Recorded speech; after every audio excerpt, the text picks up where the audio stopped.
Andrew Reese. I'm back. I'm back. Where have you been? Well, I moved, and we've been a little busy here. So got a couple closed something yesterday. A condo in Rosemary. Not a little rough transaction, but we got it done.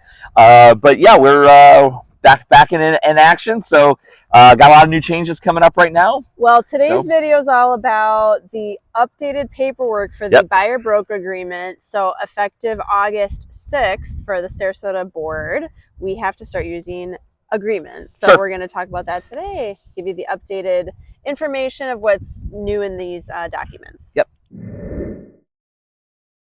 I've got a few videos in my playlist kind of prefacing the reason behind these and kind of the generalizations of buyer broker agreements and showing agreements. And now that it's swiftly approaching, it's right around the corner. Yeah, I mean, the gist of it is this. If you're a buyer and you're working with a realtor, in order for the realtor to ensure that they're going to actually make any money, number one, and number two, in order for them to even show you a property, you're going to have to sign a buyer broker agreement. Now, this is new to Florida. It's not new to most of the country. Right. Like I know that when we bought a property in Chicago, I know that when we bought property out in Las Vegas, it's very common. Like, you know, this is something that's been done in most of the country, but it is new to Florida. So it is definitely a huge change, but the gist of it is ensuring that, one, the agent gets paid, and two, making it very clear about who is representing whom. Right. And what I mean by that is, if you're a buyer that's trying to use 3 or 4 different agents, first off, it's really counterproductive, and second off, it really creates a mess when you finally do find the property that you wanted, because you're going to have a bunch of agents arguing over who should get paid on this. So it really clearly defines and eliminates all of that gray area, and it says, I'm your agent, especially when I'm showing these properties, and if we part ways, then we'll part ways at this time, and so on and so forth.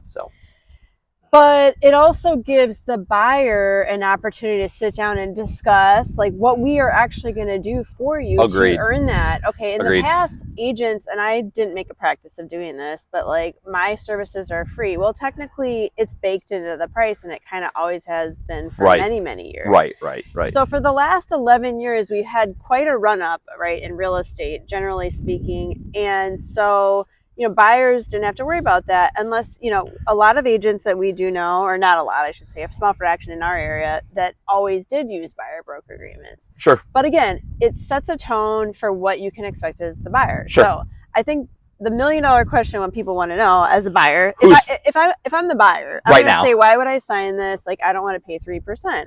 Number one, these are the most important things that you need to know as a buyer. There's several in here, but it says in the Coldwell Banker revised buyer broker agreement that we are obligated, if we're representing the buyer and the buyer's best interest, to seek that from the seller. So it's our job to make a fair and honest attempt to seek that from the seller. Now, you're going to have people, because of these changes, you're going to have listing agents and you're going to have sellers that are going to say, no, we're not paying the 3%. If that happens, it's our job to go out and find out that information. It also doesn't obligate you as the buyer to go see the property or to buy that property. So, you know, what's going to eventually end up happening is, over time, people that are trying to say, well, we're not going to pay the 3%, or the listing agents that are taking listings at a 0% for the buyer's agent, they're going to find nobody's going to come and see their property. Well, or very few people anyway. There's a few avenues also. So like, I don't just take it for someone to say at one time, right? If they say 0, okay, well, before they really want to see this property, would you sign an agreement for this buyer that you would pay X%, right? I mean, I personally charge 3% per side. That's my fee. And I'm going to tell you why as we get into this video too. I've got more details as to why we charge that. But it doesn't mean that you're going to have to pay it. So I'm going to ask the seller first, even before we show it. And the buyer also in this agreement can say, it's the line item in page 1 here. Don't show me properties that are offering less than 3%, 2%, 3%. Okay, the whole thing. We'll go show everything offering at least 2%, and guess what? Everybody else, sorry. Well, let me just say this: if I'm the buyer right now, if I'm a brand new buyer, which by the way we did just buy recently, yeah, you did. But if I'm a buyer right now, my immediate thing would be, I'm not paying a penny of this. Right. This is absolutely and always has been the seller's responsibility to cover the commissions. So why would I, as the buyer, eat any portion of the commission at all? Well, okay. Well, what I'm planning on doing then is I'm going to offer whatever the original offer would be less my commission. It's going to be baked into the price, right? So I'm going to offer this much because seller, you're not offering. Well, we have to make up for it somewhere, and this is how we're going to make up for it. Yeah, you have 2 or 3 different ways of slicing that, but I would say that's a very dangerous game you're playing in the sense that at the point that if you're a buyer, you've already signed a buyer broker agreement with your agent at 3%. Yeah. Then they're going to get their 3%, whether you buy it or don't. You know, if you buy that property, they're getting paid their 3%. So the easier thing to do is to tell your agent, only show me properties where they're going to pay the 3%. That's your because I'm not going to eat it. And it's not unethical because you as the buyer doesn't have a fiduciary duty of any kind to go see a property or right. Regardless. Agreed. Right. Agreed. It has to be buyer driven now, though. Right. So the buyer is going to be the one who's saying, I'm fine with it. I'll pay the 3% myself because I think that property is worth going after. Or don't even show me properties that are where I'm going to be paying the commission because I'm not going to pay that commission. So there's going to be some moving parts to this on the front end that if you're a buyer traditionally in Florida or prior to this, you're not growing pains. A little bit of growing pains, but in the big scheme of things, you know, generally speaking, when I go to show property anyway, I usually call the listing agent just to see if there's any feel it out. Yeah, just to get a feeling of where they're at. Do they have a whole bunch of offers in hand right now? So like probably not right now at this market. No, but I'm saying I want to know if I'm going to a really spectacular property and my client's really excited about it. Before we get there, you know, I want to know, do they have 3 all cash offers over asking before I walk my client in here and they're like, well, I can't pay over asking. Just so that everybody, I want to be as transparent as I can. I want to set expectations. I want to be as transparent as I can, and I want to have all the most updated information. And that's something that is part of our value proposition. And you're seeking information that's not readily available to the public. Right. Another point I wanted to bring up before bringing up more of our value proposition was, let's say the buyer says, well, I don't want to sign 3%, but I only want to expose myself to 2%. The issue with that is if I now show you a property that in fact the seller is offering 3%, but our buyer broker agreement only says 2, I can only collect 2. I can only take 2 unless another document is signed where the seller agrees to that in advance and it's signed. But then I'm only exposing myself to I'm exposing myself to a discount when I know how hard I work and you work for each and every buyer. Right. We make it look easy, and so by the time we show up to your property that they're ready to buy, it looks way easier than it was.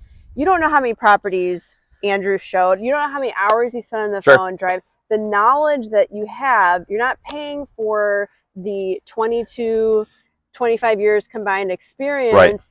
You're paying for it to be a seamless transaction, to get the best price and the terms possible for you as the buyer. You're getting somebody with seamlessly close without issues. You're also getting people that are, you know, we work full time in real estate.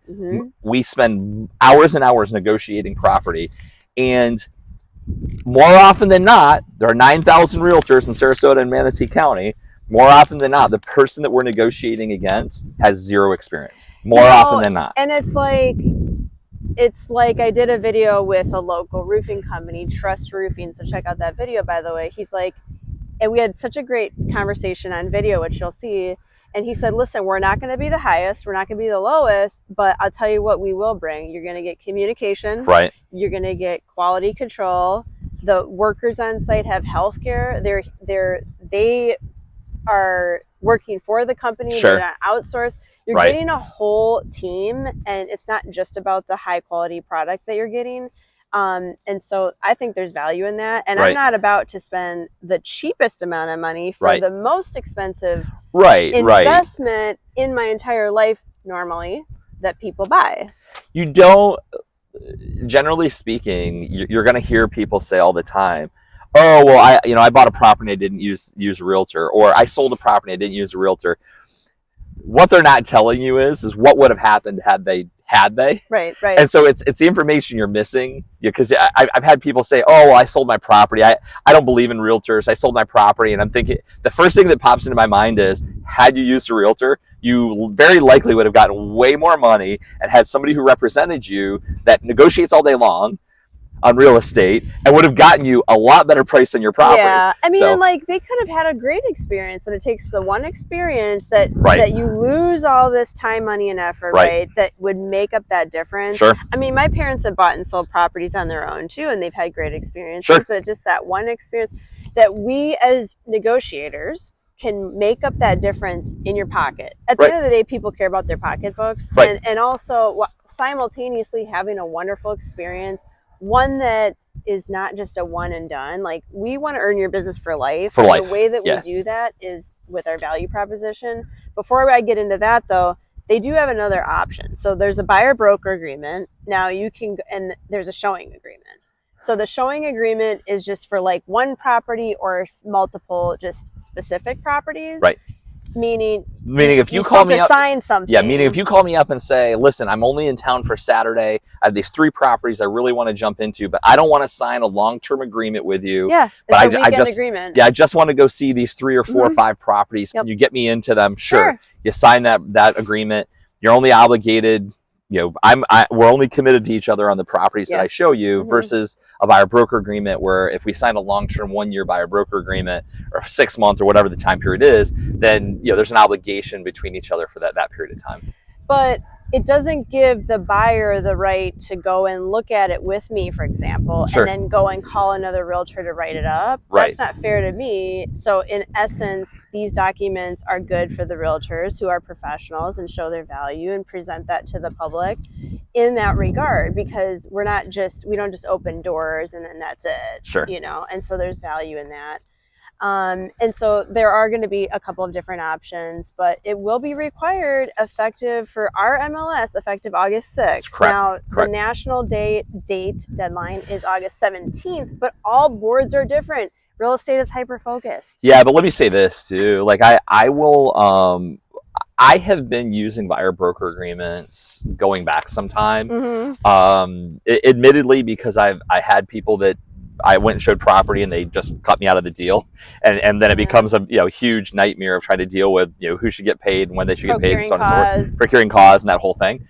So I've been using them in the past. The ones that we have that are coming out now are a little bit more legally binding, so they're certainly a little bit more serious in nature, and a little bit more binding on both sides, both for the seller or for the buyer and for the realtor. So I just think that, like, there seems to be this notion that this is going to be a big, terrible, awful thing. And I think it's going to be a little bit more work. But the agents that are working full-time in real estate are already doing already doing most of this work anyway. So it really isn't that big of a hiccup or a change. And quite frankly, I think as an agent, just me personally looking at it, I think it's going to be better, because I can negotiate and be assured that if I go show you 15, 20, 30 properties, that I'm actually going to be paid on the back end of that. And it allows me to know kind of what I'm working. I know exactly what everybody's in it for. From the very beginning. And it's not just like the public information that's out there when you're fighting to negotiate for our buyer. It's like the off-market sales, the in-house sales that we are very privy to, because we are an exceptional office. We have the highest market share office. And we have a lot of talk within the office. There's a lot of inside deals that happen before they hit the MLS, because we have that 24-hour period. There's all the other off-mark websites that we have access to. Well, there's also, like, if you're not transacting a lot of property, you really aren't going to have a feel for understanding of the market. So, and I love this example, because we have a neighborhood on Longboat Key where we've sold a couple of properties. We know the market extremely well there. There's a property right next to a property that we sold. It's overpriced by $700,000. So bad. And the realtor they're using is the daughter of the owners. Sitting, shockingly. She lives in Tampa or St. Pete or something. How are you going to show the property? She doesn't. Well, first off, she listed it at 2.5%. So you have a lot of realtors that are going to be like, I'm not showing it for 2.5. You have a lot of And it's already overpriced. It's already overpriced. Like, what's the incentive? Even if somebody did come in and make an offer on it, there are major inspection issues with this property, to where like you would never be able to get the transaction done anyway. So really, all you're doing is just wasting everybody's time.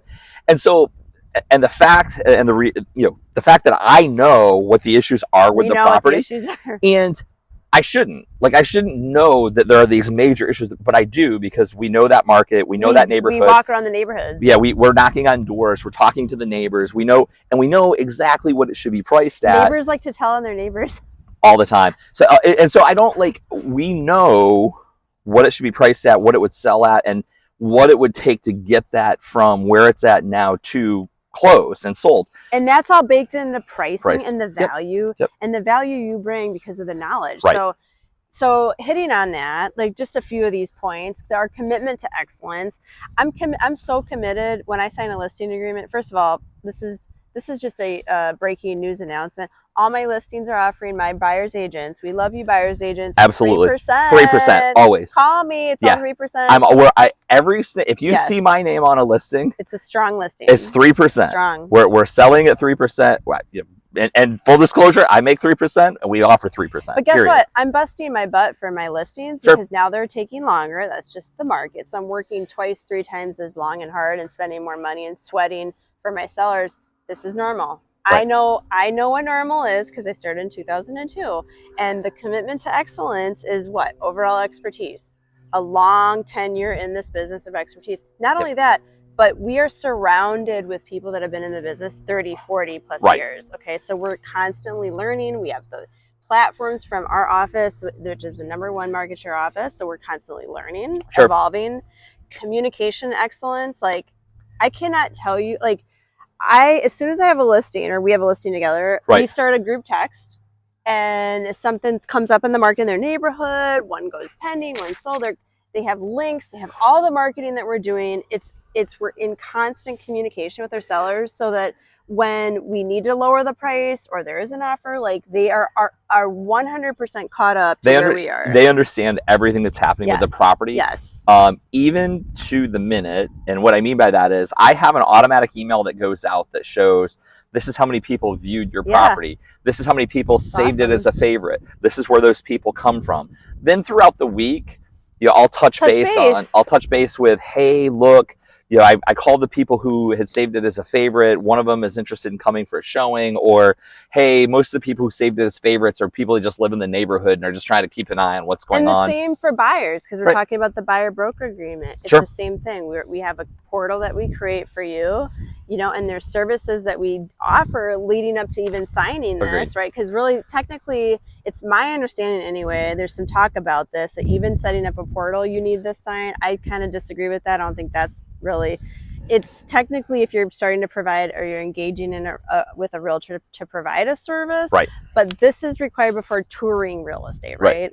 So the services we provide go to the buyers as well in terms of what you said, the communication excellence. Pricing expertise is on both sides. It's on the seller side, obviously, but obviously pricing for the buyer, now there's more inventory. So if I'm working with a buyer, I am fighting down that price for you all day long, right?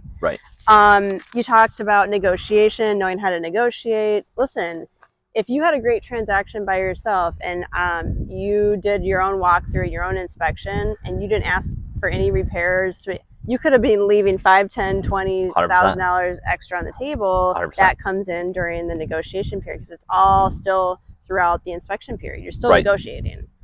Marketing and exposure, legal protection. So I don't know about you, but I feel so strongly about my value proposition that if they're not happy at the closing table, I'll be like, if you're not pleased with everything that I just said that I would do and then not did something, I will take a reduction in my commission at the closing table. Sure. And I feel that strongly about it. Has anyone ever done that? No. No.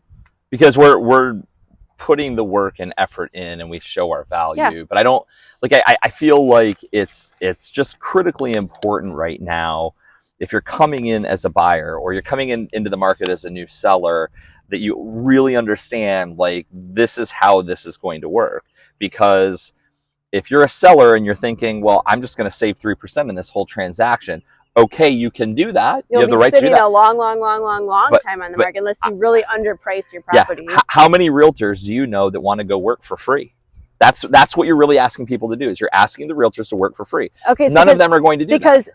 effective August 6th, so the public knows, and this is maybe all good because look at, we're educating the public Sure. about, so effective, okay, August 6th, I'm going to go show a property. It's because it's not August 6th as of the day of this filming, 2024. I can go in and say, what's the commission here? August 6th, that goes away. So imagine going to your roofing job saying, I'm going to put this whole damn roof on here, and oh yeah, we were going to pay you $0. Right. You can't do that. You're stuck with the bag. You're holding the bag. Yeah. So you can't. So You have to understand. You have to understand that, the realtors on the front end are going to have this agreement signed. They are going to, but they're also going to make a fair, honest effort to collect that from the other side. I think that over time, what you're going to find is that properties that try to pull this and not offer the 0%, offer 0% to the other side, they're quickly going to find out, well, gosh, all the properties around me are selling. How come mine isn't? And eventually they're going to be like, oh yeah, I better offer the 3%, or else I'm not going to get sold. Even if it's less than 3%, we're still going to ask for 3%. I Sure. know I am. Sure. But put yourself in our position as a seller. Okay, seller, put yourself in a buyer's agent position. We're out here sweating, Sure. showing these people all these properties. Who knows? Some of these people show them from Tampa to Port Charlotte, and they're driving all day long. They're busting their butts to sell your property, and you don't. And by the time they show up to your house and they're ready, it probably looks like it was so easy, but you don't know that. Right. It's just not the way the reality of it is. Sure. And look at all the options they have now. Right. There's a lot more options. Well, it still doesn't eliminate. You're going to have, if you're a buyer's agent, you're going to have buyers that come into town and don't do anything. And they look at 15, 20 proproperties and they don't buy. Bye. And they don't buy. So that's baked into it as well. But listen, I think that's a really good overview of kind of where we're at, and up to date, and where the market is going to be going with these buyer broker agreements. I'm available if you have any questions. Feel free to reach out to me anytime on my cell phone. My cell phone number is 941-586-2460.